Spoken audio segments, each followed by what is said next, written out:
Kantor Dinas Kepemudaan, Olahraga dan Pariwisata Kota Malang atau Dispora Par ditutup selama 5 hari. Penutupan ini berkait dengan 4 ASN yang terpapar COVID-19 dan 1 diantaranya dinyatakan meninggal dunia. Kantor Dinas Kepemudaan, Olahraga dan Pariwisata Kota Malang nampak disegel. Ditutupnya kantor Dispora Par dimulai pada hari ini hingga tanggal 9 November mendatang. Hal ini setelah dilakukan penelusuran atau tracing dari kepala dinas yang terlebih dahulu terkonfirmasi positif COVID-19 pada 10 hari yang lalu saat melakukan cuti ke Pulau Bali. Setelah dilakukan tes cepat COVID dan swab test atau tes usap, total ada 4 ASN yang positif terpapar virus corona. Penutupan kantor pun dilakukan untuk sterilisasi dan mencegah persebaran virus meluas. Salah seorang tamu yang ingin menemui pegawai Dispora nampak kebingungan karena tidak mengetahui penutupan kantor tersebut. Sementara itu, Wali Kota Malang Sutiaji membenarkan jika kepala dinas dan 4 ASN Dispora terpapar COVID-19.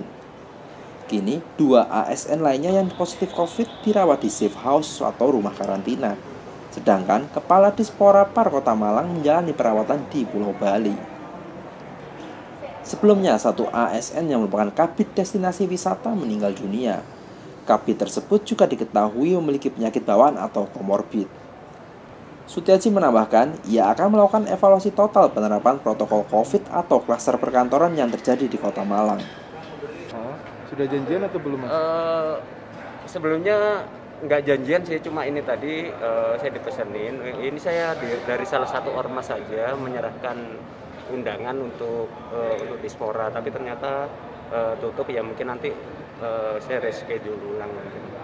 Tapi artinya sebelumnya nggak tahu kalau ada ditutup atau bagaimana gitu, Mas? Oh nggak tahu, cuma ini tadi ada juga yang bilang barusan ada rekan media yang mungkin ada berhubungan dengan COVID ya. Saya sendiri masih belum tahu di kenyataannya seperti apa. Itu ya, alasannya karena saya sudah dapat info bahwa kepala dinasnya kemarin terpapar positif, dan itu tahunya setelah dia sudah di Bali ya.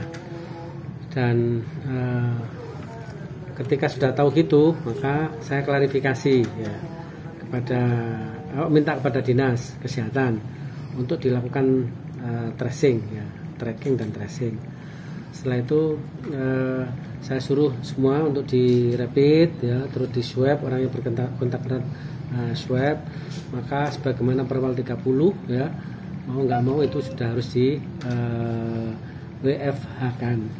Jadi kemarin saya minta, dan WFH itu kan kepentingannya untuk apa? Kepentingan satu untuk penyemprotan desinfektan. Yang kedua kita lakukan sterilisasi juga ya.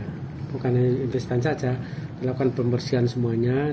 Dan yang ketiga nanti akan dipastikan bahwa ketika nanti masuk ya, dan itu juga nanti sebagaimana Perwal 30 ya, selang-seling kita tidak langsung ngantor semuanya, tapi kita pakai nanti ada yang WFA, ada yang WFO sesuai dengan yang termasuk dalam Perwal itu. Ini kebijakan internal di Pora Pariwisata berkaitan dengan kenapa dikosongkan. Nah, setelah dilakukan tracking dan tracing seluruh di swab ya, maka ada 3 ya, termasuk Bu Ida tadi 3. Jadi ada salah satu kasih dan ada staf yang terkena, dan itu sudah di isolasi ya, sudah masuk di bukan isolasi mandiri, tapi kami masukkan di safe house. Artinya bahwa kita sudah lakukan itu, dan supaya kita tadi tidak ada penyebaran lagi, maka kami tutup sampai nanti hari. Dari Kota Malang, tim liputan melaporkan.